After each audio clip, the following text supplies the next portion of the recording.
사상이 교회에 일단 퍼지게 되니까, 근데 교회가 그냥, 중세는 교회가 그냥 교회가 아니잖아요. 그죠? 우리처럼 그냥 교회와 세상이 완전히 분리되어 있는 게 아니잖아요. 기독교인은 무조건 다 교회 다니는 건 아니잖아요. 그죠? 중세는 그냥 교회가 하나의 이제 전체 사회에 굉장히 중요한 이제 연결되는 그런 고리였기 때문에 그런 점에서 이것이 단지 교회의 혁명으로만 나타난 것이 아니었다. 그러므로 개신교라는 어떤 하나의 혁명을 표현하는 가장 중요한 사상은 뭐냐면 소위 영적 민주주의라고 하는 그 과격하고 위험한 사상이 바로 개신교의 핵심이었다. 이것이 바로 맥그라스의 주장입니다. 맞나요? 책 읽으신 분들은 대충 그렇게 파악이 되시죠? 하여튼 그래서 이제 이것이 이제 기본적인 키워드가 위험한 사상. 그러니까 왜 도대체 이 단어의 위험한 사상이 나왔는가라고 물어봤을 때 이제 이렇게 대답을 하면 되는 거죠. 너무 긴 대답인가요? 아무튼 그렇게 얘기를 하면 되고요. 두 번째, 자, 근데 모든 개인에게 해석의 권리를 허용한 개신교. 그러니까 개신교는 한마디로 개인주의적인 종교입니다.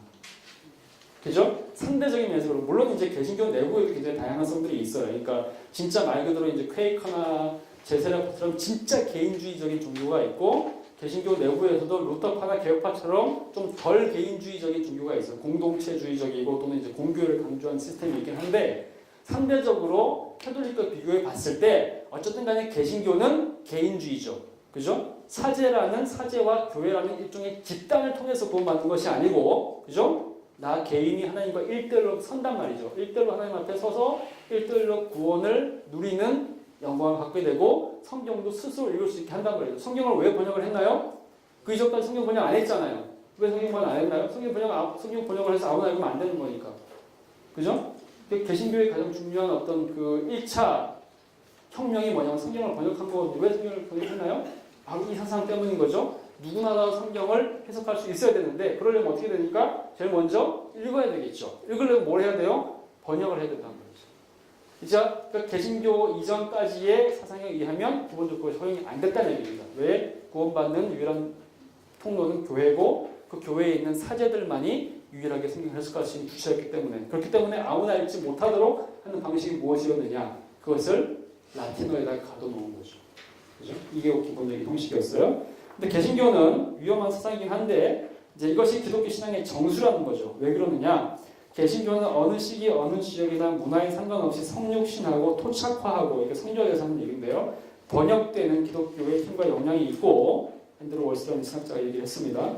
유일하고 변치 않는 정적인 기존 권위로 인정되어 온 캐톨릭 교회에 모든 사람이 이제 성경을 해석할 수 있다는 원리가 충격을 주었는데 이것이 원래 기독교 원래 그런 거란 말이죠. 근데 시간이 지나면서 캐톨릭이 이것을 독점했다는 것이 이제 문제였다는 겁니다. 그래서 이후에 이제 쭉 이 얘기를 하다가 이제 마지막으로 이제 맥그라스가 이제 또 독특하게 하는 얘기가 뭐냐면 이 책의 이제 마지막 파트를 보면요. 19세기 정도까지는 이제 기본적으로 이제 이 종교개혁의 틀이 유럽 중심으로 전개가 되다가 이제 20세기가 넘어가게 되면 이제 소위 이제 개신교가 이제 서양이라는 영역을 벗어나서 소위 이제 비서양 지역, 아시아, 아프리카 이런 쪽으로 이제 전파가 되는데 그때 이후에 아시아와 아프리카에 전파가 되면서 소위 세계 기독교라는 것이 형성이 되죠. 그죠? 그러면서 이제 전파된 기독교의 전반적인 이제 여러 가지 교파들이 형성이 됐지만 비서양 지역에서 나타나는 기독교의 가장 강력한 흐름, 대세는 뭐냐면 오순절 운동이거든요. 그러니까 이제 이 오순절 운동이 말하자면 이제 일종의 16세기 당시에 로마 캐톨릭 교회를 이제 일종의 강타했던 그런 이제 민주적 혁명이었던 것처럼 20세기에는 이것이 이제 다른 지역으로 넘어가면서 마치 16세기의 캐톨릭에게 강타한 것과 비슷한 형태의 충격을 주었다라고 이제 이 사람이 이제 주장하고 싶은 겁니다. 그래서 이제 이 오순절이라고 하는 이 운동을 그러니까 우리가 심지어 제3세기 살고 있는 우리가 생각하는 것보다 더 의미 부여를 이제 더 많이 한 거죠. 그래서 이제 일종의 이제 제2의 종교개혁이라는 의미에서 위험한 사상의라는 그 종교개혁의 16세기의 사상이 좀 더 강화된 형태로 좀 더 이렇게 변형된 형태로 20세기의 세계 무대에 등장한 것이 바로 오순절주의다라는 얘기를 이제 이 사람이 하고 싶다고 얘기를 한 겁니다. 하여튼 그것이 이제 기본적인 키워드 상황이고요. 그런 점에서 이제 이 책 전체를 읽을 때는 어쨌든 간에 이 Dangerous Idea라는 이제 위험한 사상이라고 하는 그 틀을 가지고 여러분들이 이 책을 읽으면 전체적으로 이제 이 책을 쉽게 읽을 수가 있고요. 그다음에 이제 이 책이 아니고 다른 책을 냈다고 하더라도 여러분들 기본적으로 이제 캐톨릭과 개신교의 가장 큰 차이가 뭐냐라고 생각했을 때 소위 이제 이 민주주의적인 특징들, 그러니까 이제 누구나 다 그다음에 모든 신자라고 하는 것을 중에 말하는 우리가 권위주의 대 민주주의라는 어떤 틀을 가지고 이제 기본적인 틀을 얘기할 수 있겠죠, 그죠? 그 특징이 개신교의 가장 큰 특징이었다라고 생각하시면 이제 큰 틀에서 흐름이 잡히는 거죠. 자, 두 번째로 넘어갑니다. 자, B. 그럼 개신교 혹은 프로테스탄티즘의 정의와 용어라는 이제 얘기를 해봅시다. 이 얘기는 이제 이 책에 나온 얘기는 아닌데요. 이제 여러분들이 이제 기본적으로 정의를 조금 되게 용어에 대한 표현을 좀 더 이렇게 정확하게 알 필요가 있어가지고 이 얘기를 하는 겁니다. 자, 첫 번째 보시면요.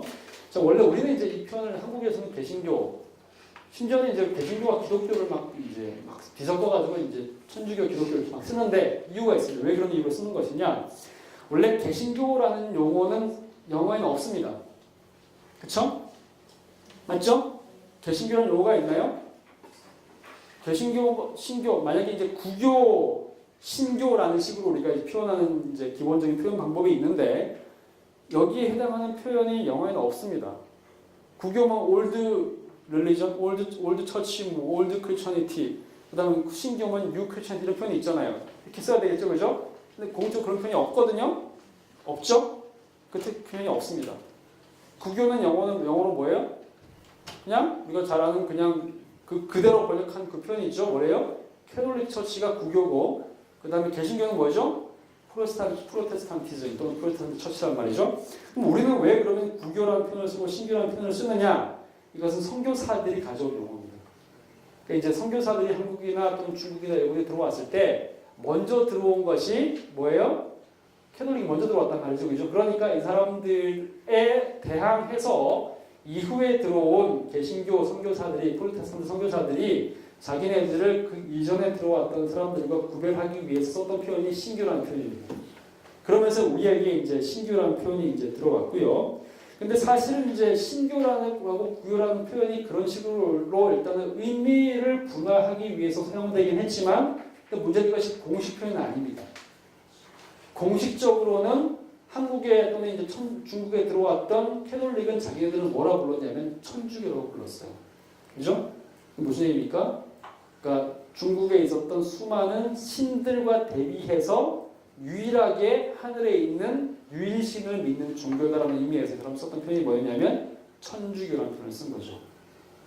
천주교. 그래서 천주교라는 표현을 썼고 그 이후에 들어온 개신교는 자기네들을 사용할 때 천주교에 대비되는 의미로 개신교라는 표현을 쓰지 않습니다. 왜 그러느냐?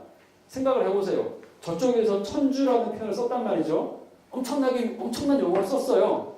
천주라는 표현을 썼는데 우리는 그냥 개신교 하면 좀 이상하잖아요. 뭔가 이렇게 좀 수준이 떨어지고 이렇게 전통도 없고 뿌리도 없고 막 이렇게 뿌리 없는 집안처럼 느껴지잖아요. 그죠? 그잖아요? 그러니까 신교라는 표현을 쓸 수는 없어요. 그래서 뭐라는 표현을 썼나요? 예수교라는 표현을 쓴 겁니다. 야소교라고 썼죠. 그러니까 그래 니네는 천주교라고 얘기하는구나. 내 가져갔지. 그러면 우리 기독교에서 기독교 역사에서 가장 중요한 이제 거기에 맞짱을 뜰 수 있는 유일한 용어가 뭐죠? 예수교란 말이죠. 그러니까 야소교라는 표현을 쓴 겁니다. 그래서 천주교 대 야소교가 됐고 그 다음에 기독교는 훨씬 뒤에 등장합니다. 기독교는 언제 등장하느냐? 야소교의 분열이 시작됐을 때 그 분열된 그 교파가 야소에 맞짱을 뜰 수 있는 이름으로 쓴 것이 기독이죠. 맞죠? 그 사례가 뭐죠? 1953년. 그 50년 무슨 일이 있었나요? 한국에서 예수교 장로회하고 기독교 장로회가 분열하죠. 우리가 오늘 알고 있는 기장. 그죠? 기장이 나왔는데 예수교 장로회라는 이름을 쓰고 있단 말이죠. 근데 어쨌든 같은 권위를 갖고 있는 표현을 써야 될 거 아닙니까? 그래서 쓴 게 뭐예요? 예수 다음에 나오는 뭐예요? 그리스도. 그리스도를 한자로 번역하면 기독인 거죠. 그래서 기독교가 되는 겁니다. 그렇죠? 이제 그러니까 핵심으로 말하자면 기본적으로 영어 표현에는 없는 표현을 우리가 이제 한국 선교 현장에서 이제 사용된 표현이 천주교와 예수교와 기독교라는 이제 개념인 거죠. 아시겠죠? 네, 맞죠. 어쨌든 그게 형식이고, 근데 개신교에 해당하는 공식 영어 표현은 프로테스탄티즘입니다. 그러니까 한마디로 말하면 저항자들의 종교죠. 프로테스탄트, 저항하는 사람들의 종교라는 의미에서 이제 생긴 이 이름이 오늘날까지도 이어지고 있는 개신교의 공식 표현입니다. 우리 개신교라는 그 신이라는 변형이 없는 거죠. 그럼 이게 기원이 어떻게 되는 것이냐? 1529년입니다. 1517년에 루터가 그 95개조 부신 거 아시죠? 시간이 지나고 나서요. 당시 이제 루터가 이제 그 살았던 그 지역이 독일 지방인데 당시에 독일이라는 나라가 없었습니다. 독일이라는 나라는 19세기에 비스마르크의 소위 이제 프로이센이 전쟁을 일으켜가지고 독일 전체를 통일하면서 생긴 것이 오늘 알고 있는 도이칠란드라는 나라예요. 그 이전까지는 어떻게 있었느냐? 신성 로마 제국이라는 경계 아래서 수많은 제후 국가들이 일종의 이제 독립적인 지위를 유지하고 있었습니다. 지역별로 달랐단 말이죠. 그 지역별로 이제 수많은 나라들이 있었고 신성 로마 제국 안에는 오스트리아도 있었고 그다음에 프로이센도 있었고 작센도 있었고 그다음에 뭐 수많은 이제 지역적인 어떤 그 제국들이 따로따로 다르고 있었거든요. 당시에 이제 신성 로마 제국에서 이제 슈파이어라는 회의가 있었는데 2차 회의입니다. 1529년에 그때 당시 슈파이어 회의의 결정이 뭐였냐면 1521년에 있었던 보름스 회의의 사상을 그때의 결정을 이제 그 재공표하는 확장하는 것이 이제 슈파이어 회의 결정이었는데 그러면 이제 보름스 회의에는 어떤 일이 있었느냐? 자 보름스 회의는 이제 뭘로 유명하냐면요. 여러분 잘 아시겠지만 이제 루터가 1517년에 종교개혁을 시작하고 나서 보름스 의회에 이제 끌려가가지고 여기서 네가 믿는 신앙을 지킬 거냐 철회할 거냐라고 이제 제국의 그 황제 앞에서 신문을 받죠, 그죠? 그때 이제 루터가 했던 굉장히 유명한 얘기가 있습니다. 뭐라고 했습니까? 고민을 하고 이제 전날 밤에 철회할까 말까 철회하려고 막 결정을 하다가 마음에 이렇게 최종 결정을 하고 사람들은 다 철회할 거라고 믿었는데 현장에 나와가지고 루터가 다른 말을 해버리죠. 뭐라고 얘기합니까? 영어로 뭐라고 써있나요? Here I stand. 내가 여기에 서 있습니다. 하나님의 말씀 위에 서서 내 양심에 서서 나는 내가 한 것을 절대로 철회할 수 없습니다. 이것이 이제 어디서 있냐면 보름스 의회에서 있었던 일이거든요. 그래서 이 보름스 의회에서 황제가 이제 이 루터를 이단으로 이제 최종 선언을 하면서 그러면서 이제 루터를 이제 감금을 합니다. 감금을 한단 말이죠. 감금을 하고 이제 공적으로 여기서 내려진 결정이 뭐냐면 루터의 사상을 제국에 있는 모든 사람들은 반드시 반대해야 된다. 루터를 따르면 안 된다. 이것이 이제 그때 기본적인 이제 결정이었죠. 근데 우리가 잘 아는 것처럼 그 이후에 루터가 이제 보름스 회의에서 결정이 나가지고 감옥으로 끌려가는 길에 갑자기 이제 어떤 스파이들이 나타나가지고 이제 이 사람을 이제 데리고 오는 이제 도망가거든요. 그래가지고 이제 바르트부르크 성으로 가가지고 거기서 이제 루터가 이제 독일어 성경을 번역을 하면서 종교개혁이 이루어지게 되죠. 그때 작센에 있는 제후가 이 작전을 벌인 거였죠. 근데 어쨌든 간에 보름스 회의 결정은 뭐냐면 루터의 사상을 따르면 안 된다는 거였어요. 근데 보름스 회의에서 이 결정이 내려진 것에 대해서 슈파이어 회의 결정은 뭐냐? 이 루터의 사상을 반대해야 된다는 것을 재공표한 겁니다. 확정을 했단 말이에요. 재확정을 한 거라는 얘기죠. 근데 이 결정에 분노한 독일의 제후들이 있었어요. 대표적으로 이제 아까 얘기했던 루터를 숨겨줬던 그 사람 작센이라는 지역의 제후. 근데 당시에 독일은 일종의 이제 황제, 그러니까 소위 이제 독일 지역은 신성 로마 제국이었는데 신성 로마 제국의 황제는 혈통을 통해서 이렇게 세습되는 게 아니었거든요. 선거를 통해 가지고 이제 누군가가 이렇게 황제로 선출이 되는 거였어요. 일종의 이제 투표제도였어요. 그래서 이제 당시에 투표권을 가지고 있는 제후들이 있었습니다. 그 사람들을 뭐라고 하냐면 일렉타라고 얘기하는데 선제후라고 얘기합니다. 그래서 선제후죠. 많은 사람들이 선제후라는 얘기를 들었는데 왜 선제후일까? 먼저 태어난 제후일까? 착할 선에서 선제후일까? 고민을 하는 사람은 거기까지 고민을 하고 고민을 대부분 안 하죠. 선제후가 영어로 일렉터입니다. 선거권을 가지고 있는 제후라는 얘기죠. 근데 그 선제후 중에 한 사람이 작센의 제후가 있었는데 이 사람이 이제 유명한 이제 프리드리라는 사람이고 루터를 이제 지지한 사람, 지원한 사람. 근데 이 사람들을 포함해가지고 여러 사람들이 분노했죠. 독일 제국 6명과 자치도시 대표 14명이 저항을 하면서 나는 여기에 동의할 수 없다. 나는 루터의 사상을 지지하겠다. 라고 얘기한 겁니다. 근데 이제 물론 이 제후들은 그냥 종교적인 의미에서 신앙적인 의미에서 루터의 사상을 다 받아들여서 그런 건 아니었어요. 루터의 사상을 받아들이면 좋기 때문에 그런 거죠. 정치적으로 좋단 말이죠. 왜 좋습니까? 기존의 권위인 교황청과 황제라고 하는 주어진 권력에 저항할 수 있는 일종의 사상적인 그 위험한 사상에 지원을 받게 되는 거죠. 그죠?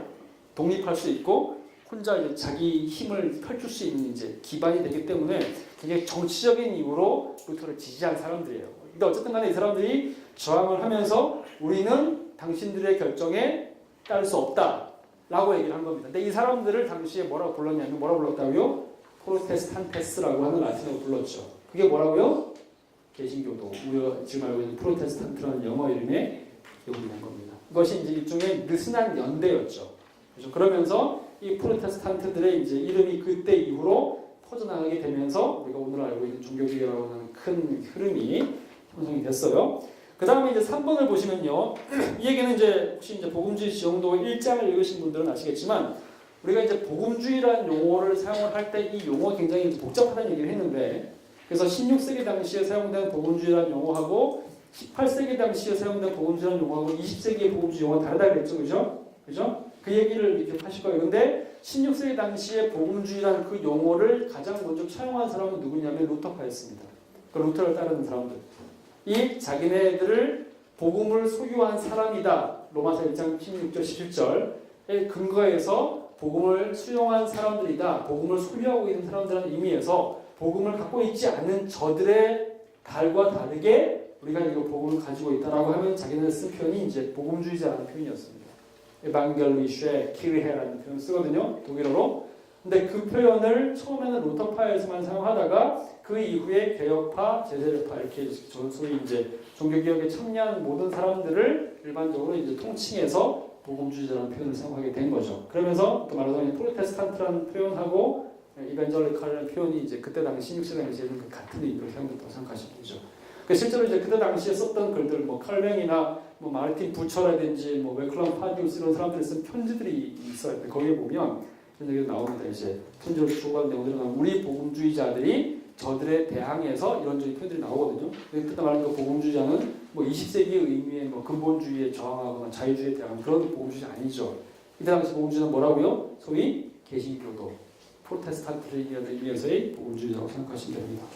자, 그 다음에 이제 4번이 굉장히 중요한 내용인데 이제 지금까지 했던 내용을 종합한 내용입니다. 자, 오늘날 종교개혁에 해당하는 영어 표현은 뭐냐? The Reformations라고 지금 쓰는 공식 표현입니다. 더를 쓰는 이유는 뭐냐? 수많은 개혁들 중 리폼이 굉장히 많은 거 아니에요, 그죠? 수많은 개혁들이 있었겠죠, 그죠? 수많은 개혁들이 있었는데 그 많은 개혁들 중에서 거의 유일하고 가장 위대한 의미라는 위대하고 이제 거대한 개혁이라는 의미에서 더라는 이제 정관사를 쓴 거죠, 그죠? 그리고 그와 비슷한 의미로 여기서 대문자를 쓴 거죠. 그래서 더라는 표현을 반드시 써야 되고요. 그 다음에 이제 대문자로 써야 돼요. 그렇지 않고 더가 없거나 또는 이제 그 대문자가 아니라 소문자이면 이것이 종교개혁을 의미하는 것이 아니 16세기 그 사건이 아니라 다른 개혁을 의미한다고 생각하시면 됩니다. 그리고 이제 한글과 가장 큰 차이는 뭐냐면 여기에 우리는 그러니까 종교개혁 이렇게 쓰는데 여기에 종교개혁이라는 표현이 없습니다. 그죠? The Reformations지, The Religious Reformations, 또 Christian Reformation 이런 표현이 없거든요. 또 왜 그러느냐? 당시에는 종교가 그것밖에 없었기 때문에. 그것도 그렇고 더 큰 의미는 뭐냐? 이것이 단지 종교의 개혁이 아니었기 때문입니다. 그러니까 The Reformation이라는 표현을 썼을 때는 그것이 단지 종교의 개혁만이 아니라 어차피 그때 당시 유럽은 이것이 종교와 정치가 분리된 사회가 아니었잖아요. 그렇죠? 그러다 보니까 종교의 개혁뿐만 이 개혁 자체가 이 위험한 사상이 일단 등장을 하게 되면 이것이 단지 교회의 개혁으로 끝나는 게 아니거든요. 모든 개혁을 다 뒤집는단 말이에요. 새로운 경제가 성장을, 새로운 계급이 탄생을 하고 새로운 학자군이 탄생을 하고, 그죠? 새로운 대학들이 생겨나게 되고 그러면서 새로운 자기 사상들을 막 사람들이 막 만들어내고 이것이 다 여기서 시작이 되잖아요, 그죠? 그러다 보니 이것이 단지 종교의 개혁이 아니고 종교 교회에서만 일어나는 개혁은 아닌 거죠. 그러다 보니까 여기에서 종교라는 표현이 들어갈 필요가 없는 거죠. 그래서 The Reformations가 됐고요. 그 다음에 이제 또 한 가지 중요한 것은 뭐냐면 그러니까 거의 이제 한 20-30년 전까지만 하더라도 S가 없었어요. 그냥 The Reformation 이렇게 돼 있었는데 이제 근래 한 20-30년간의 이제 새로운 연구 성과들에 의해서 근래에는 이 영어 표현에다가 s를 붙입니다. 그래서 the reformations라고 얘기했고 왜 그러느냐? 아까 얘기했던 것처럼 우리가 캐톨릭이라고 하는 그러니까 우리가 이제 만약에 이것을 일종의 정치 형태로 본다면 소위 좌파 우파 이런 것을 봤을 때 그죠? 당시에 캐톨릭이 봤을 때 소위 프로테스탄트는 뭐예요? 좌파란 말이죠, 그죠? 맞죠? 맞잖아요. 이 사람들은 보수적인 사람들이고 이 보수적이고 굉장히 권위적인 틀에 있는 사람들인데 그것을 벗어나가지고 수많은 사람들이 자기 얘기를 막 크게 만들고 민주주의 그때는 민주주의 판이 없었겠지만 어쨌든 간에 모든 사람들이 자기 얘기를 막 하는 건 뭐예요? 이거는 빨간 거거든요. 그렇잖아요? 그러니까 이 사람들이 오른쪽에 있는 이 캐톨릭 입장에서 봤을 때는 이 사람들이 한마디로 이제 그냥 개혁, 진보, 좌파 이런 게 되겠죠, 그죠? 근데 시간이 지나서 보니까 개신교는 어쨌든 이 혁명이 시작이 되면서 이 혁명을 단지 캐톨릭에 저항하는 형태로만 생각한 것이 아니라 이후에는 내부적으로 이 소위 혁명을, 이 사상을, 이 이제 소위 말하는 그 권위의 붕괴라는 이 주제, 그 다음에 해석의 자율성이라는 이 주제를 가지고 어디까지 허용할 것인가를 가지고 내부적으로 싸운단 말이죠. 그죠? 그러면 생겨난 것이 루터파가 따로 있고, 루터파가 말하자면 이제 개신교 내에서 제일 오른쪽에 있는 것이 루터파라고 얘기하시면 되죠. 시작이 거기 시작이었으니까. 그 바로 왼쪽에 있는 것이 뭐예요? 개혁파. 그 왼쪽에 있는 것이 제세례파. 성공에는 이제 아마 루터파하고 개혁파의 중간쯤 어디 있다고 얘기할 수 있겠죠. 그러니까 이 내부적으로도 이제는 그 내부적으로 굉장히 다양성을 띠게 됐단 말이죠. 정치적으로도 다양하고 사회적으로도 다양하고 신학적으로 다양하고 그죠? 그래서 이 내부의 차이가 캐톨릭과의 차이만큼이나 큰 차이들을 만들어내게 됐어요. 그죠? 그러다 보니까 이 리포메이션은 그냥 단지 한 뭉덩이로 묶어가지고 리포메이션이라고만 하기에는 이것이 너무 복잡하다는 얘기죠. 너무 다양하단 말이죠. 그러다 보니까 여기다가 s를 붙여가지고 the reformations라는 표현을 가지고 요즘은 이제 주로 단어 씁니다. 그러면 이제 무슨 얘기인지 아시겠죠? 그래서 이제 기본적으로 얘기된 것처럼 이제 크게는 이제 루터파, 개혁파, 제세례파, 성공회라는 큰 네 흐름이 있었고 16세기 초 당시에는요. 그다음에 이것이 이제 16세기, 17세기, 18세기, 20세기 넘어가면서 물론 우리가 잘 알고 수많은 교파들이 탄생하게 되고 그다음에 각 교파 내에서 굉장히 다양한 흐름들이 생기게 됐죠.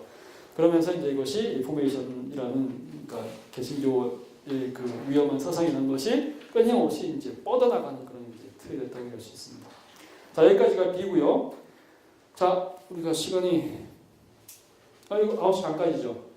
그냥 쭉 할게요. 이제 피곤하시거나 좀 졸리시거나 아니면 이제 뭔가 커피를 마셔야 되는 분들 중간에 그냥 알아서 나갔다가 이렇게 들어오시면 되겠어요. 자 C입니다. 자 기위 사역 이제 이거 복잡한 게 너무 길면 안 되니까 요즘은 다 짧게 이렇게 하는 것이 이제 대세니까 그 위사역 그게요. 기위사역 이게 뭔지 몰랐어요? 요즘 이렇게 해야 되죠. 우리 중고등부 사역 안 하세요? 기위사역. 자 지필 배경과 방법은 있어요. 자 지금까지는 이제 핵심 논지와에 대해서 얘기했고요. 그다음에 이제 이 사람이 밝힌 맥그라스가 밝힌 이 책이 필요했던 이유에 대해서 이렇게 얘기를 합니다. 네 가지 ABCD, 다섯 가지 ABCD, E까지 다섯 가지 얘기하고 있는데 뭘로 얘기했느냐?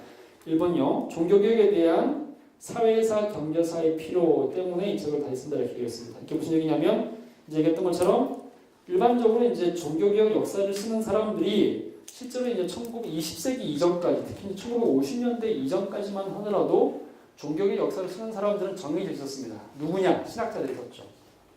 그러니까 종교개혁 역사를 쓴 사람들은 실제로 종교개혁과 관련되어 있는 신앙의 그 영역 안에 있는 사람들, 그러니까 말하자면 그냥 신학자들이 쓴 거죠. 그러니까 이전까지만 하더라도 대부분의 종교개혁 역사서들은 다른 주제가 거의 한정적이었죠.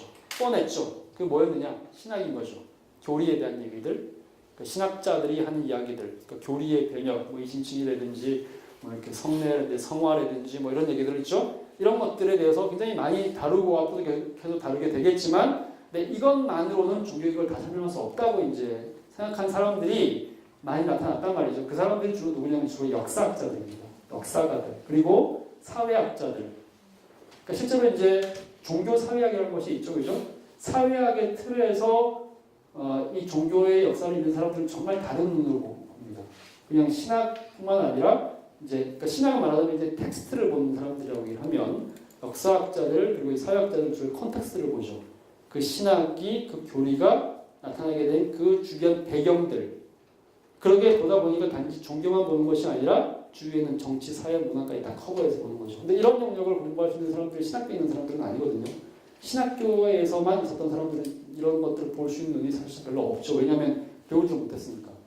근데 이런 것들을 주로 볼 수 있는 사람들은 주로 이제 인문학의 좀 더 큰 틀에서 공부를 하는 사람들이고 주로 이제 역사 계통에 있는 사람들이 이런 역할을 합니다. 그러다 보니까 이제 그 이후에 실제로 이제 지난 한 3, 40년 동안에 이런 그 종교개혁과 관련된 인물들에 대한 얘기나 이 사람들에 대한 그 시대의 배경을 소위 이제 소셜 히스토리, 그러니까 이제 사회사로 읽어내는 그런 글들이 굉장히 많이 나왔습니다.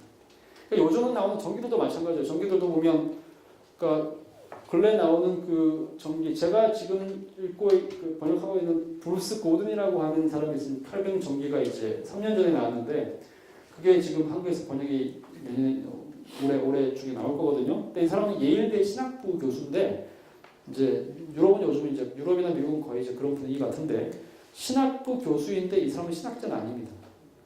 이 사람은 일반 역사를 전공한 사람이에요. 그 PhD in Theology, PhD in Divinity가 아니고 PhD in History예요. 역사가인데 지금 신학부 안에서 이제 역사를 가르치거든요. 그러니까 이런 사람들은 이제 아무래도 이제 신학 자체보다는 그 신학이라는 내용 자체보다는 둘러싼 배경과 환경, 사람들과의 관계, 그 시대의 어떤 이렇게 사회 구조 이런 것들을 더 크게 보는 거죠. 이런 틀을 가지고 보면 이제 여기서 얘기하는 것처럼 아까 얘기했던 것처럼 단지 종교, 신학만의 변화가 아니라 이 사상이라는 것이 어떻게 사회적인 영향을 미치게 되는가, 사회적으로 어떤 함의를 지니게 되는가를 볼 수 있죠.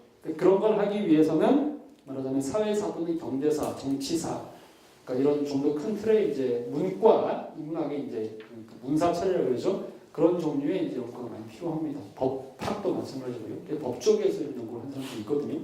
그런 사람들의 글은 좀 다르게 읽힙니다. 근데 말하자면 이제 맥그라스는 자기는 어쨌든 간에 이 사람 신학자인데 역사 신학자고 신학자긴 하지만 자기가 그런 것들을 다 연구한 건 아니고 그런 연구를 한 사람들의 글들을 많이 참고해가지고 많이 이제 인용을 하면서 이제 그 틀을 전개해 나가는 거죠. 이것이 이제 첫 번째 특징 중에 하나. 그러니까 신학교에서 이런 교과서는 약간 다르다는 얘기를 하는 겁니다.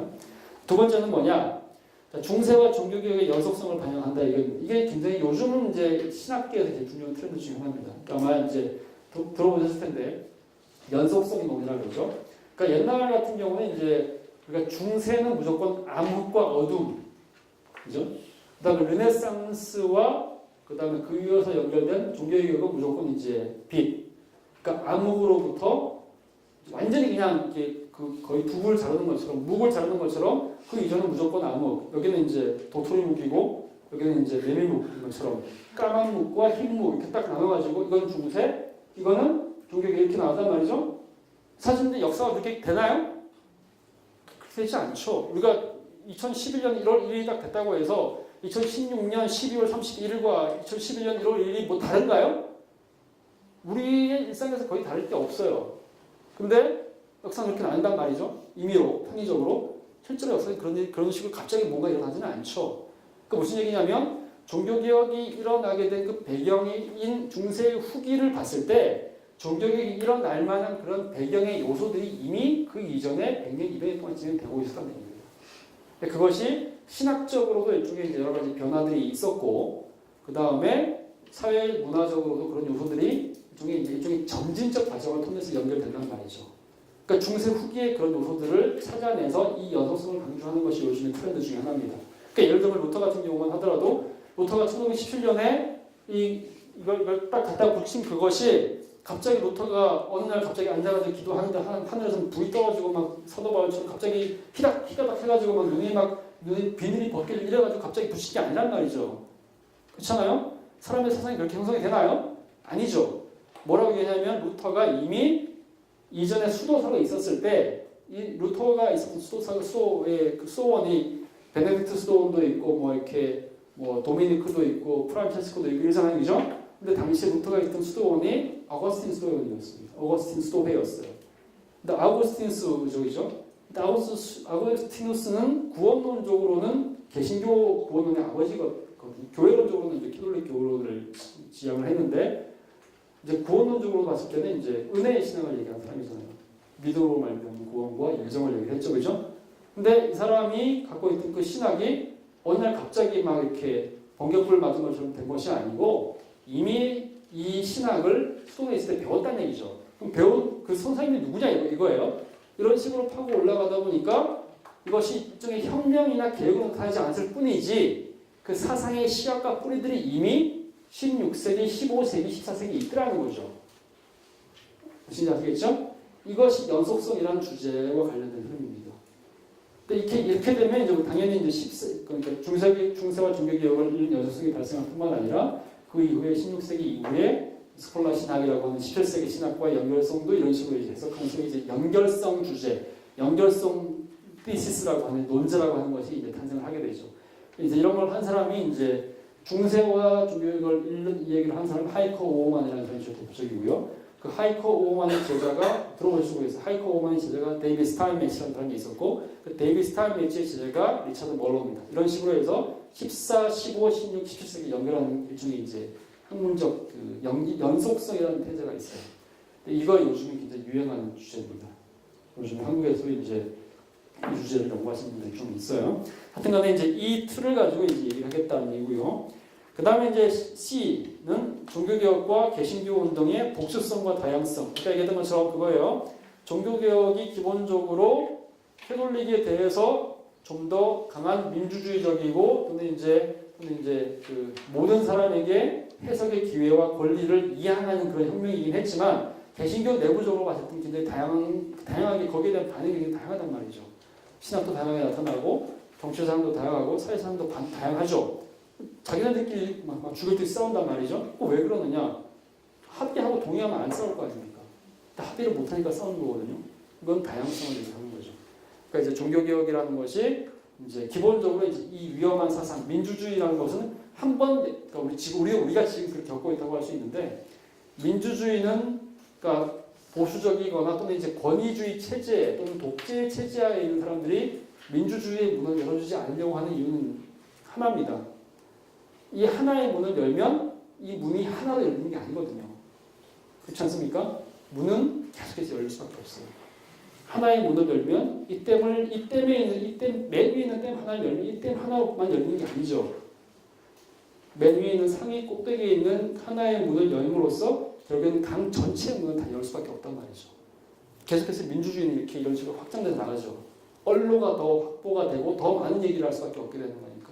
그래서 중세에서 종교개혁 시기 이전까지 그것을 딱 문을 닫아놨는데 루터가 문골 하나를 트자마자 그 이후부터 굉장히 다양한 목소리들이 끊임없이 쏟아져 나오기 시작한단 말이죠. 루터가 감당할 수 없을 만큼. 그죠? 그러니까 이것이 다양성이 될 수밖에 없는 거예요. 이것이 이제 바로 그 주제고요. 그 다음에는 이제 편견에 근거한 서술의 교정. 이거는 이제 지금까지 나왔던 다양한 편견들이 있겠죠. 이제 루터파에서 쓰면 루터파가 이제 우선이 되는 거고, 개혁파에서 쓰면 개혁파가 당연히 되는 거고, 그 다음에 이제 교파별로 이런 차이도 있겠지만, 특히 이제 계몽주의 시대 이후에는 종교개혁 시대를 바라보는 관점이 굉장히 좀 이렇게 공격적으로 바뀌는 요소들이 있습니다. 예를 들면 이제 그러니까 이제 정치 얘기를 할 때 그 얘기도 하겠지만 소위 말해서 이제 개신교 종교개혁이라는 것이 양심의 자유, 신앙의 자유, 그 다음에 소위 이제 권리에 대한 사상들, 법 사상인 거죠.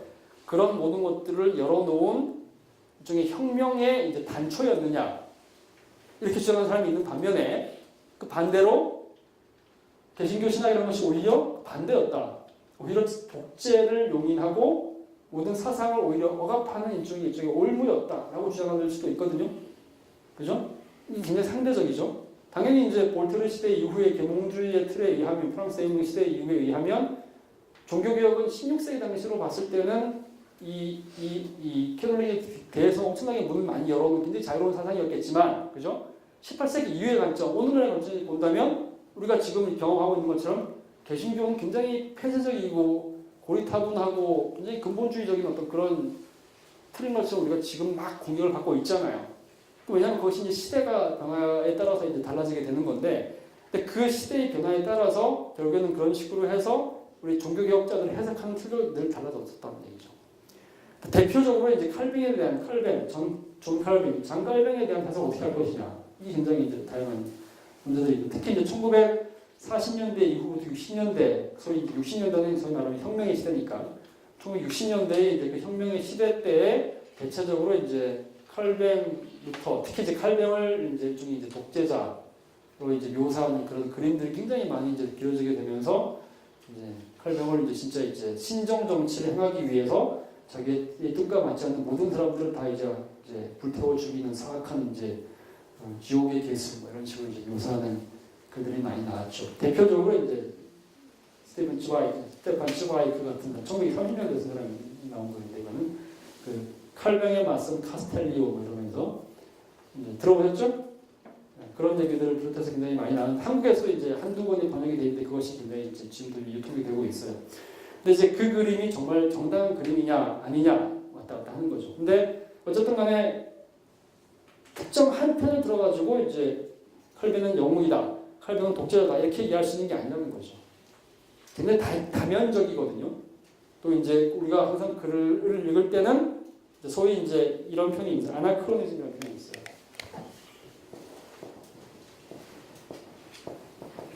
이걸 뭐로 번역을 할까요?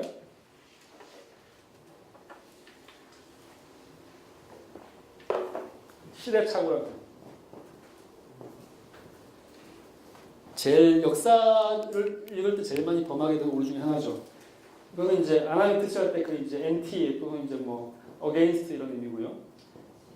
크로니즘 이건 뭐죠? 크로노스 이게 뭐예요? 시간이죠. 시대. 우리는 16세기 인물을 21세기 관점으로 보는 거 정당하지 않잖아요. 그죠? 16세기의 관점에서 물론 오늘날의 관점으로 평가할 수도 있어요. 왜냐하면 기본적으로 어쨌든 간에 이제 오늘날의 관점이 갖고 있는 어떤 기준들이 있는데 그 기준에 따르면 이렇다라고를 당연히 해야 되긴 하겠죠. 그럼에도 불구하고 그것만으로 평가하면 안 되죠. 그 시대의 사고방식 속에서 이 사람이 전체적인 그림 속에서 어느 정도 위치인지를 공정하게 평가를 해야 될 거 아닙니까? 그게 이제 균형 잡힌 거거든요. 근데 이런 종류의 이제 관점을 뛰어넘어서 시대착오를 이제 이겨내고 균형 잡힌 이제 다면적인 그림을 그리기 위해서는 그래서 연구가 다면적인 연구가 필요하다는 겁니다. 예를 들면 켈빈의 전기가 한 개만 나오면 안 돼요. 켈빈의 전기가 최소한 200개, 300개 나와야 됩니다. 다양한 관점에서 다양한 시대의 사람들이 다양한 신분의 사람들이 여성이 쓴 글, 남성이 쓴 글, 신학자가 쓴 글, 역사가가 쓴 글, 사회학자가 쓴 글, 그 다음에 뭐 영어권에 있는 사람이 쓴 글, 프랑스권 사람이 쓴 글, 스위스의 사람이 쓴 거, 심지어는 재단성에 있는 사람이 쓴 글, 이게 다양하게 나와야 되죠. 그래야지 우리가 다면적인 평가할 수 있거든요. 그렇지 않으면 우리가 어떻게 한 인물에 대한 평가를 이렇게 할 수 있습니까? 지금 제가 여러분들 앞에 강의하고 있는데 여러분들 집에 가지고 페이스북에다 여러분들 일기에다가 굉장히 종일 떠들기만 하고 뭔 얘기인지 하도 못 알아들었어. 하나의 해석이죠. 근데 이게 앞으로 100년 동안 그 해석 하나만 발굴했다고 생각해 보세요. 어떻게 되겠습니까? 최악의 강사 이재근이잖아요. 그죠?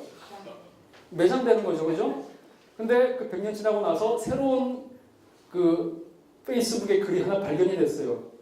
근데 아름답고 창의적이고 뭐 달변에다가 모두의 머리에 막 엄청나게 모든 걸 다 막 심어주는 최강의 강사다. 새로운 의견이 발견됐어. 진실이 뭐예요? 모르죠. 어떻게 됩니까? 몇 개가 여러 가지가 있어야지 이 다면적인 진짜 그림 가능해서 진짜 그림이란 것이 완벽하게 있지 않지만 왜냐면 해석은 다 다를 테니까 많으면 많을수록 좋은 거란 말이죠. 이게 역사거든요. 무슨 얘기인지 아시겠죠? 결국 역사는 사료로 승부를 하는 건데 어떤 사료가 먼저 발굴됐느냐 그 사료가 얼만큼 권위가 있느냐 이게 굉장히 중요합니다. 근데 그 사료가 얼만큼 유지가 되냐 하는 것은 그 다음 사료가 나와야 되는 거거든요. 근데 당시 켈빈에 대해서 우리가 해석을 하려면 그만큼 다양한 자료들을 가지고 승부를 해야 되는 거죠. 근데 제일 무서운 사람은 누구냐? 책 한 권만 가지고 평가하는 사람이 제일 무서운 사람이에요. 세계에서 가장 무서운 사람은 아무것도 안 읽는 사람 안 무서워요. 책을 수도 끄는 사람 하나 안 무섭습니다. 딱 한 권만 읽는 사람이 제일 무서워요. 그것만 가지고 세상의 모든 지식을 다 가졌다고 생각하거든요. 그죠? 그러니까 이제 공부를 하면 할수록 고개를 숙일 수밖에 없게 됩니다. 왜냐하면 내가 모른다는 사실을 인정할 수밖에 없기 때문에. 그러니까 내가 모를 뿐만 아니라 그것이 얼만큼 다양할 수 있다는 걸 알게 되기 때문에. 그러면서 이제 그만큼 다양한 것을 읽는 게 중요하다는 얘기죠. 그 다음에 이제 또 넘어가면 이제 20세기 이후 변화된 개신교 발전과 특징, 아까 얘기했던 것처럼 비서양 기독교와 이제 오순절 이런 것들은 이제 20세기 이후에 소위 이제 서양 세계를 넘어서서 비서양적에 개신하게 되는 건데, 이것이 이제 그 서양 사람들 입장에서 봤을 때 굉장히 충격적인 얘기라고 생각할 수밖에 없습니다. 왜냐하면 왜 선교 시대 이후에 우리가 전해준 기독교는 그런 게 아닌데 왜 사람들은 저런 식으로 신앙을 반응할까? 그렇잖아요. 한국에 들어와서 온 선교사들이 장로교 선교사들, 감리교 선교사들이었거든요. 그 사람들은 우리한테는 오순절 기독교를 전해준 건 아니었습니다. 근데 왜 우리는 다 오순절이 됐는가? 왜 우리는 다 삼기도파가 됐고 우리는 다 주여 삼창파가 됐는가? 왜 그럴까요? 그것이 이제 각 지역마다 이제 토착화되는 과정들이 있거든요. 근데 이것이 이제 서양 사람들한테 굉장히 충격적으로 받아들이는 거죠. 어떻게 그럴 수가 있느냐? 근데 이제 모든 기독교는 다 역사가 그랬습니다. 로마 기독교가, 그러니까 예루살렘 기독교가 헬라의 진영을 벗어나서, 그러니까 그 히브리권을 벗어나서 헬라 지역에 전파됐을 때, 안디옥 기독교는 예루살렘 기독교랑 정말 다른 기독교입니다. 그렇죠? 안디옥 기독교, 로마 기독교 너무 다르죠? 로마 기독교와 그 이후에 게르만 기독교 너무 다르잖아요. 중세 기독교가 우리 초대교회 기독교랑 비슷한가요? 너무너무 다르죠. 같은 로마 유럽 내에서도 켈틱 기독교라고 하는 이제 그 아일랜드식 기독교하고 대륙의 기독교 너무너무 달랐습니다. 그잖아요? 그러면 그 사람들이 믿었던 그 종교하고 16세기 당시 있었던 개신교 종교하고 우리가 지금 기독교가 비슷한가요? 다르죠. 계속해서 다른 문화에 적응을 해 나간단 말이죠. 물론 그러니까 연속성의 요소와 불연속성의 요소들이 공존합니다. 물론 바운더리를 정하게 되겠죠. 그 바운더리를 정해서 바운더리 안에 있으면 정통인 거고 바운더리 밖에 벗어나면 뭐가 되죠? 이단이 되겠죠. 근데 어쨌든 간에 이제 계속해서 그런 형태의 이제 변화를 겪게 돼 있어요. 그게 기독교의 특징이거든요. 소위 번역되는 현상인 것, 성육신되는 현상인데, 이런 것들이 서양 사람들한테 굉장히 큰 관심거리죠, 흥미거리입니다. 왜냐하면 왜 이렇게 될까? 자기네들은 전혀 경험할 수 없는 내용들이거든요. 그래서 이제 이게 굉장히 중요한 새로운 연구의 필요성이다. 그래서 이제 여기 글을 정리했다고 얘기를 하는 겁니다.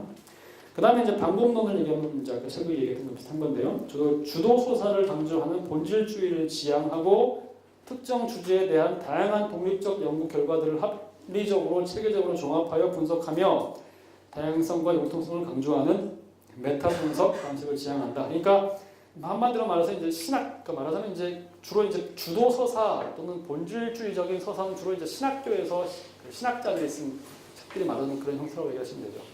어떤 특정 교파의 교리의 틀을 가지고 이것을 이제 옳고 그름, 이것은 옳고 이것은 틀렸다 이런 식으로 주로 얘기하는 그런 성향들이 주로 이런 것들이고, 근데 맥클라스는 이제 좀 더 이렇게 약간 좀 중용적인 입장을 취하고, 그 다음에 이제 이 사람이 인정하는 것이 자기는 신학자이고 역사가이긴 하지만 모든 것을 다 알지는 못한다.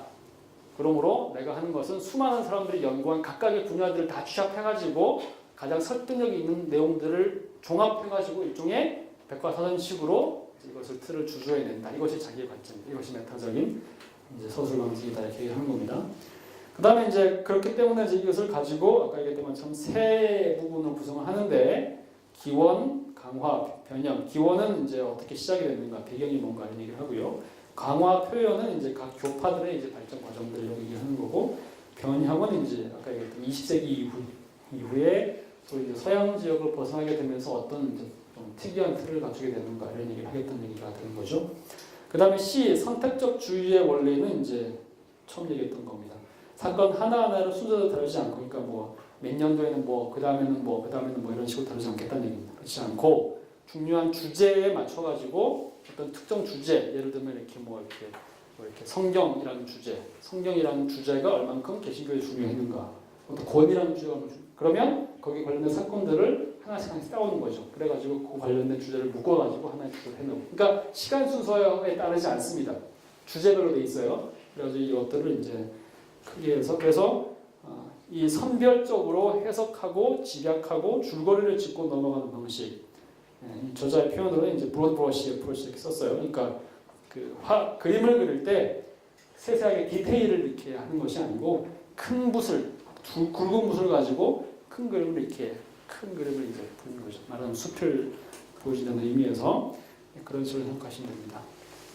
자, 이것이 이제 기본적으로 이제 이 책의 기본적인 특징, 어떻게 읽는가 하는 방법을 다룬 거고. 자, 이어서 이제 마지막으로 이제 하겠습니다. 자, 종교개혁의 원인과 배경, 이것은 1장에 나오는 그 몰려오는 폭풍이라는 그 주제와 관련된 얘기인데요. 이제 기본적으로 이제 핵심이 이거죠. 캐톨릭 신학에서 교회의 지위와 역할, 그러니까 얘기했던 것처럼 이제 당시 캐톨릭 교회, 중세교회의 신학은 말하자면 교회론이 곧 구원론인 신학이었다. 그죠? 유일하게 교회에만 구원이 있고 교회밖에는 구원이 없다. 근데 여기서 말하는 그 교회는 정확하게 어떤 교회라고요? 로마 캐톨릭 교회. 로마 캐톨릭 교회가 아닌 어떤 교회도 구원받을 수 없다. 이것이 공식적으로 1962년까지 캐톨릭 교회의 신학이었습니다. 그러니까 캐톨릭 교회가 아닌 교회는 뭐예요? 개신교. 그리고 심지어는 동방정교회까지도 포함해서 모든 종류의 캐톨릭 교회, 로마 캐톨릭 교회 밖에 있는 모든 교회는 구원을 받을 수 없는 존재였습니다. 근데 이제 제2차 바티칸 공회에 조금 문을 열죠. 그래가지고 다른 교회도 그 이전까지 그냥 이단이고 파문받아 마땅한 지옥의 자식 이런 거였다 그러면 92년부터는 이제 공식적인 문서 안에 얘네들도 우리의 형제가 될 자격이 있다 이런 식으로 이제 표현을 썼습니다. 그러니까 여러분들이 이제 오해하는 것 중에 하나가 캐톨릭 한국에서 이제 천주교를 보면 굉장히 밋밋한 것 같고 막 대충대충 하는 것 같죠. 그래가지고 우리는 엄청나게 이제 배 타서 이거 까다로운데 캐톨릭은 이제 유연하고 막 이렇게 생각하는데 캐톨릭의 신학은 전혀 그렇지 않습니다. 완전히 반대입니다. 캐톨릭의 신학에 의하면 우리는 다 지옥에 갈 자식들인 거죠. 아닌가요? 다른 분도 있을 수 있겠어요. 하여튼 간에 이제 공식적으로는 아직도 그 구원론의 체계에 의하면 그렇습니다. 자, 이제 종교개혁의 원인과 배경, 이거는 이제 여러분들이 많이 들은 얘기일 텐데, 교황권의 이제 그러니까 교회가 유일한 방주의 구원의 방주인데, 그러려면 교회가 깨끗하고 순수하면 사람들이 이것을 의심하지 않겠죠. 그죠? 근데 잘 아는 것처럼 이제 중세 후기에는 교회가 엄청나게 타락을 합니다. 그러다 보니까 결국에는 권위 문제가 발생할 수밖에 없어요. 제일 큰 사건이 이제 교황권이 무너진 거죠. 이게 왜 그러느냐? 교황이 3명이 됐다는 거. 이게 제일 큰 사건인 거죠. 그러니까 말하자면 이제 유일한 구원의 방주가 교회인데 그 교회를 떠받드는 가장 중요한 사제 그룹이 있어야 되는 거예요. 사제를 통해서 만드는 거죠. 근데 그 사제 그룹의 가장 우두머리가 누구예요? 교황이란 말이죠. 교황이 말하자면 일종의 법적인 역할을 했단 말이에요. 거의 이제 하나님의 뜻을 대리하는 유일한 권위자이자 말하자면 이제 사도의 성을 사도권이라고 그러죠. 사도 계승권. 베드로 이후에 사도성을 계승해서 예수님의 그 메시지를 직접 전달할 수 있는 유일한 통로가 이 사제들인데 그 사제 끝에 이게 교황이 있잖아요, 그죠? 그거는 이제 로마의 교황으로서 베드로의 후계자로서 한 사람만 있어야 된단 말이죠. 그래서 거기서 나온 권위가 유일한 권위였어. 근데 문제는 이 사람들끼리 싸우기 시작하면서 교황이 2명, 3명씩 이제 나타나 버린단 말이죠. 그러면 문제가 생겼죠. 교황이 유일한 권위라면서 그런데 교황이 셋이면 그 중에서 누가 유일한 권위냐는 거예요. 그죠? 그러면 서로 싸우면서 서로 파문하죠. 넌 지옥 가라, 너는 지옥 가라, 너는 지옥 가라. 나를 믿어야 구원받는다. 나를 통해서만 된다. 서로 막 하잖아요, 그죠? 그 뒤에 다 나라들, 그 국가들을 끼고 있거든요. 아비뇽으로 이동한 교황은 프랑스를 배경으로 이제 하고 있고 프랑스가 지원을 해주는 거죠. 그럼 아비뇽에 있으니까 프랑스의 지원을 받으니까 당시 가장 강력한 국가였던 프랑스에 저항하는 나라가 어디였냐면 잉글랜드하고 독일 계통의 나라거든요. 이 나라는 당연히 로마에 있는 교황을 지원을 하겠죠. 그러면서 잉글랜드 위에서 스코틀랜드 맨날 잉글랜드 싸우고 있으니까 그럼 스코틀랜드는 어디를 지원할 거예요? 프랑스를 지원하겠죠. 이런 식으로 다 나뉜단 말이죠. 그러니까 이 둘을 놓고 아비뇽 뉴스라고 그러죠. 교회의 아비뇽 뉴스 또는 이제 바벨 뉴스라고 하는데 이 시기가 지나고 나서 그러면 이 둘 중에서 한 사람을 정말 정해줘야 되겠다. 왜냐하면 지금 완전히 난장판이 됐으니까. 그러면 이제 교황이 제일 큰 권위인데 제일 큰 권위가 나눠져 있으면 어떻게 그럼 도대체 이 사람을 교황을 뽑는 권위는 도대체 누구한테 있느냐? 교황이 제일 위에 있는데, 그죠? 그래가지고 나온 게 뭐냐면 소위 공의회 운동입니다. 교황은 한 사람이니까 공의회라고 하는 신학자들의 모임, 추기경과 이런 이제 권위자들의 모임이 이 공의회에서 여러 사람이 얘기한 이 권위가 한 사람이 교황보다 더 있어야 되는 거 아니냐? 그래서 공의회 운동이 나타나가지고 공의회가 교황보다 더 권위가 있다 이 얘기를 하게 된 거예요. 그래가지고 공의회에서 이 사람을 딱 잘라버리고 너는 아니야. 너만 진짜 교황이야. 여기 하니까 어떤 문제가 발생합니까? 잘린 그 교황이 난 네 말 안 듣겠어. 이러면서 그대로 남아있죠. 그죠? 그 다음에 그러니까 둘 다 잘라버렸는데 둘 다 안 그러면서 한 사람한테 새로 세웠어요. 어떻게 됩니까? 둘은 안 나간단 말이죠. 그럼 어떻게 됩니까? 교황이 3명이 되는 거죠. 자, 여기 생긴 결과가 뭘까요? 권위 붕괴. 이게 중세 마지막의 결과죠. 그러니까 유일한 권위로서의 교회와 교황권이 살아 있어야지 이 말이 통한단 말이죠. 그죠? 근데 안 통할 수 있는 상황이 왔어요. 왜? 자기네끼리 싸우면서 저기들끼리 다 타문하고 앉았으니까. 그럼 공의회도 안 되고 교회도 안 되고 막 난리가 났단 말이죠. 그러니까 종교개혁은 기본적으로 일단 공의회 운동의 라인 안에 있다고 생각하시면 돼요. 공의회라는 소위 집단 체계로서의 좀 더 민주적 절차에 의해서 선출되는 이제 여러 사람들의 해석이 교황권보다 앞선다는 이제 이 운동이 이제 비롯되긴 하는 건데 어쨌든 간에 이제 이후에 다시 교황이 이제 힘을 얻게 되는 거죠. 이런 종류의 권위의 위기. 그 다음에 이후에 이제 여러분 잘 아시겠지만 르네상스 시대 후반에 가면 스키오노 나나미 같은 사람들이 이제 르네상스 시대에 책을 굉장히 많이 썼는데 거기에 보면 뭐 그 메디치 집안 그러죠. 그 다음에 이제 보르지아 집안 드라마도 굉장히 많이 나오잖아요. 그래가지고 이제 이 당시 교황들은 그냥 교황이 아니거든요. 말하자면 유럽 전체를 좌지우지하는 이제 엄청난 권력자고 어마어마한 부자고 모든 돈을 다 가지고 있고 그다음에 이제 정부가 뭐 10대 명씩 되고 아들 수경한 아들이 뭐 수십 명씩 되고 뭐 암살하고 난리란 말이죠. 이런 교황층의 부패를 알죠. 그죠? 또 그런 사람들이 세운 사람들이 막 지역별로 이제 주교를 차지하고 있는데 이 주교가 이탈리아에 살면서 로마에 살면서 영국에 있는 어떤 지역에 주교에 한 번도 안 나타난단 말이죠. 이걸 골석 그 주교라고 얘기합니다. 이게 무슨 주교예요? 자기 동네 와가지고 목회를 하지도 않아요. 그러니까 이런 종류의 이제 일들이 나타나게 되면서 교회가 이제 타락을 한 것을 보고 기본적으로 이제 여기에 대한 대응하는 평신도들의 좀 자각 운동들이 많이 나타나게 되죠. 근데 이것이 종교개혁 자체는 아닌데 종교개혁과 연결되는 이제 고리들을 갖고 있다고 할 수 있습니다. 그다음에 이제 사회 경제적 혁신, 뭐 십자군 운동이 종결되면서 십자군 자체는 실패했지만 이제 외부로 나가게 되면서 아리스토텔레스를 이제 서상을 다시 회복을 해서 가져온다거나 그다음 십자군 운동의 결과의 제일 큰 주제 중에 하나는 결국 경제 성장입니다. 십자군 전쟁이 어쨌든 간에 이제 대규모 원정, 그러니까 수십만 명이 이렇게 대규모 원정을 거의 100년 동안 간 거거든요.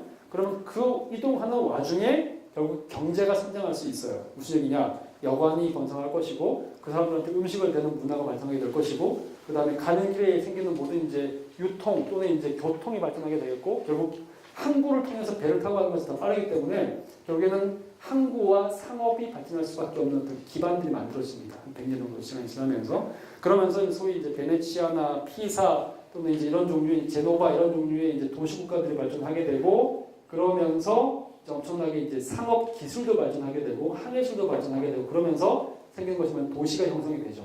도시가 형성이 되고 그 다음에 이 사람들이 갔다 오면서 그냥 온 것이 아니라 이제 전사였지만 오면서 여러 가지 이제 당시 이제 동로마 제국의 비잔틴 제국의 학문이나 또는 이제 이슬람의 학문들을 가져오겠죠, 그죠? 그러면 학문들을 가져오면서 이 사람들이 일부 굉장히 부자 돼서 돌아오거든요. 그런 사람들이 와가지고 한 것이 뭐냐면 그 지식들을 저장하고 유통할 수 있는 일종의 기관들을 세우죠. 그게 뭐예요? 그게 대학이죠. 그래서 십자군과 그 이후에 여러 가지 유통 결과들, 그 다음에 14세기 결정적으로 일어나게 되면 지리상의 대발견 있죠? 지리상의 대발견과 이제 대항해 시대가 벌어지게 되면서 결국에는 경제적으로 어마어마하게 이제 성장하는 일종의 이제 사회가 이제 나타나게 되는데 그러면서 탄생하게 되는 일종의 계층이 있죠. 그 계층이 뭐예요? 소위 부르주아라는 계층이죠. 그래서 그 부르주아라고 하는 상인 계층들이 결국에는 종교개혁의 가장 중요한 핵심 세력이 됩니다.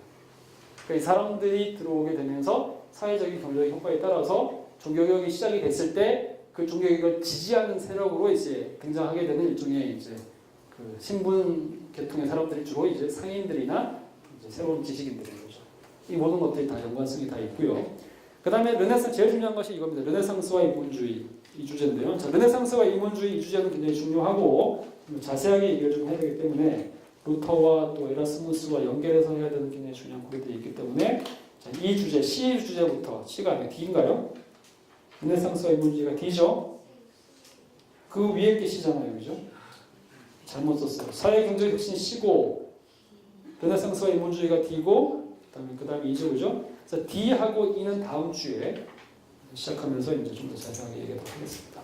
자, 일단 이제 3분, 2분 정도 남았는데요. 이제 마지막으로 지금까지 한 얘기에 대해서 아주 짧게 다른 사람들한테 이제 비난과 욕을 받지 않을 정도의 수준에서 질문이 있으시면 간단하게 하고 마치겠습니다.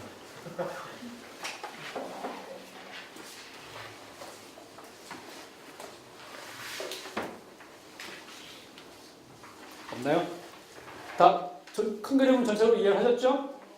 예, 그러면 다음 주에 뵙겠습니다. 수고하셨습니다.